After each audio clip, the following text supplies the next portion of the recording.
প্রতি সপ্তাহে সোম ও মঙ্গলবার নবান্ন অভিযানের বিরুদ্ধে সরব হলেন মঙ্গলাহাটের ব্যবসায়ীরা।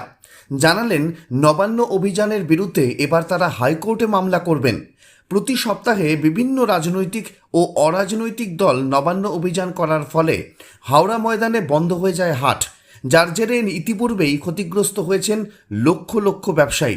পুজোর আগে এই ক্ষতি আরও বাড়ছে বলে দাবি করেন ব্যবসায়ীরা। এই দাবি নিয়েই হাট ব্যবসায়ীরা মঙ্গলবার হাওড়া থানার সামনে বিক্ষোভ দেখান এবং ডেপুটেশন দেন।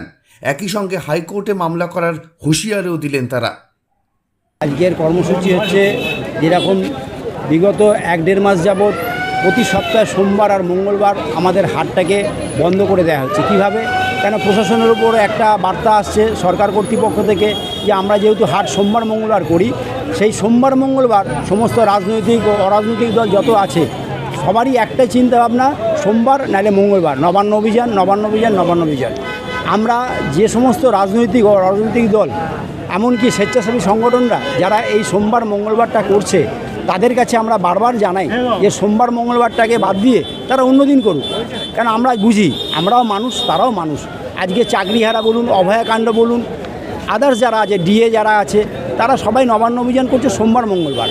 আমরা সোমবার মঙ্গলবারটা বাদ দিন, তারা অন্য দিনটা বেছে নিন। এই প্রতিটা সোমবার দিন যে কোনো নবান্ন অভিযানের জন্য হাট বন্ধ করে দেওয়া, সেই বক্তব্যটা জানাচ্ছি আমরা। আর যদি তারপরেও নবান্ন অভিযান প্রশাসন দুইয়েই যদি না মানে, সেক্ষেত্রে আমরা আলোচনা করে স্থির করব আমাদের এর পরবর্তী পদক্ষেপ কী হবে। আমরা আজকেই হাইকোর্টে মুভ করছি। আমাদের মাননীয় অ্যাডভোকেট তিনি সমস্ত জিনিস রেডি করছেন। আশা করা যায় কালকের মধ্যে আমরা সাবমিট করতে পারবো।